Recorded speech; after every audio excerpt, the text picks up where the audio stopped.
नमस्कार, मेरा नाम राजेश कुमार सिंह है।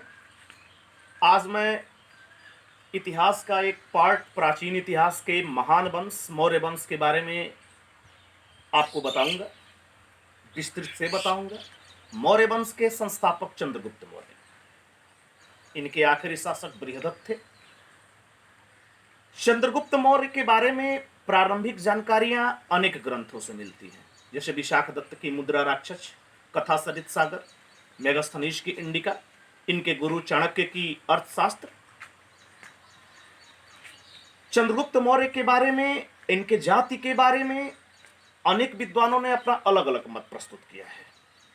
जहां चाणक्य ने इन्हें शूद्र कहा, मुद्रा राक्षस में इन्हें वृषण शब्द का प्रयोग किया गया है। वृषण शब्द का अर्थ भी क्षुद्र ही होता है।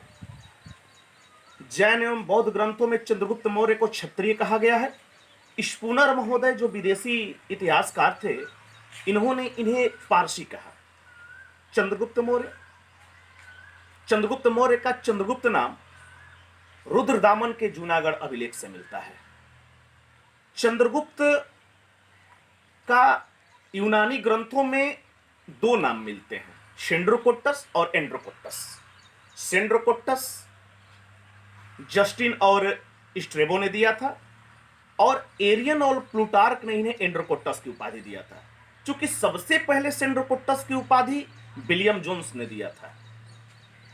चंद्रगुप्त मौर्य जब गद्दी पर बैठे 322 ईसा पूर्व में, इनके सामने अभी सबसे बड़ा चुनौती था यूनान का शासक सेलुकस। सेलुकस काफी समय से इंतजार कर रहा था भारत पर पूर्णतः विजय प्राप्त करने का। चूंकि आप जानते हैं कि सिकंदर वापस लौट गया था ब्यास नदी से उस पार से ही। सेलुकस चंद्रगुप्त से भिड़ा 305 ईसा पूर्व में, बुरी तरह मात खा गया, हार गया। उसके चार प्रांतों को भी भारत में मिला लिया गया। उसने अपनी बेटी हेलिना की शादी भी चंद्रगुप्त मौर्य के साथ कर दिया। चंद्रगुप्त मौर्य के बारे में चाणक्य की अर्थशास्त्र से बहुत सारी जानकारियां मिलती हैं, मेगस्थनीज की इंडिका से भी मिलती है। चाणक्य की अर्थशास्त्र में